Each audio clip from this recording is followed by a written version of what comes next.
মা বাপকে কাকে মা বাপকে কি দিবা সালাম দিবা। এটা কখনো কাউকে বলবা না। রাস্তায় যাকে যেখানে পাও না কেন এই সালাম দেওয়া বলবা না, সালাম তোমাকে দিতেই হবে। আল্লাহ রাসূল সাল্লাল্লাহু আলাইহি ওয়াসাল্লাম বলেন আসসালাতু কবলাল কালাম, আসসালাতু কবলাল কালাম। আগে সালাম পরে কথা। মাল লয়ে কথা কইবা, আগে সালাম দিবা পরে কথা কইবা। দাদা দাদি নানা নানি আগে সালাম পরে কথা। কি কইছি বুঝছো নি? পরে আছে বোন আছে ভাই আছে, ছোটো হোক না কেন। রাসূল সাল্লাল্লাহু আলাইহি ওয়াসাল্লামের জীবন এমন ছিল, ছোটোদেরকেও হাত বুলাই দিতেন, সালাম দিতেন, আসসালামু আলাইকুম, হাত দা ধরে মুসাফা করতেন।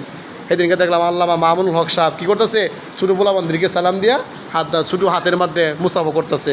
কী হয়েছে বুঝছো নি? এটা খারাপ না, এটা ভালোর দিক। মুসলমানদেরকে দাবি তো করবে কি রাসূল সাল্লাল্লাহু আলাইহি ওয়াসাল্লামের এই সুন্নতের উপর কেউ যদি আমল করে, এই জন্য বলতেছে কোনো ব্যক্তি যদি সুন্নতের উপর আমল করে তাহলে এই দুনিয়া থেকে বেদাত কুসংস্কার দূর হয়ে যাইব। আমরা যদি সুন্নত সর্বনিম্ন যে সুন্নত হলো রাস্তা থেকে কোনো ময়লাদায়ক কাটাদায়ক বস্তু কী করে ফালাই দেওয়া, কী করে ফালাই দেওয়া।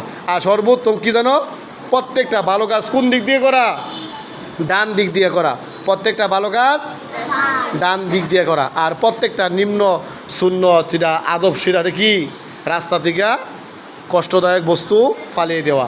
আর 2 নম্বর নসিহত কি জানো, সেটা হলো কি বাসায় গিয়ে কেউ টিভি দেখতে পারবা, এই বাসায় গিয়ে কেউ টিভি দেখতে পারবা, হ্যাঁ কি হয়েছি বুঝছেন নি?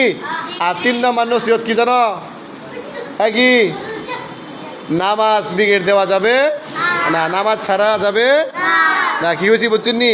আর 4 নম্বর নসিহত কি, মাথা থেকে টুপি ফালানো যাবে না, মাথা থেকে টুপি ফালানো, হ্যাঁ কি হয়েছি বুঝছেন নি? না, মাথা থেকে টুপি ফালাই দিলে শয়তানের আখড়া। এ কি মাইনি কবে এটা মনে হয় স্কুলে পড়ে, এটা এত শয়তান গেলে গিয়া কি বুঝি বুঝছেন নি? এই জন্য কি মাথা থেকে টুপি ফালানো যাবে না। আমাদের উস্তাদটা দেখলাম ওয়াশরুমে যাইতো, তারপরে টুপি নিয়ে ওই রাইখা তারপরে গোসল করতেন। এই সিনা এই শরীর মানুষকে পরপুরুষকে দেখাইতেন না, নারীকে তো দেখেন না, পুরুষদেরকেও দেখাইতেন না। এই জন্য বাসায় গিয়া টুপি কেউ ফালাইবা না, কি হয়েছি বুঝছেন? এই টুপি রাখবা, প্যান্ট শার্ট কেউ পরবেন না দয়া করিয়া, কি হয়েছি বুঝছেন নি? পায়জামা আছে, সাদা গেঞ্জি আছে, এগুলো ইউজ করবেন আপনারা মাদ্রাসার ছাত্র, কি হয়েছি বুঝছেন নি?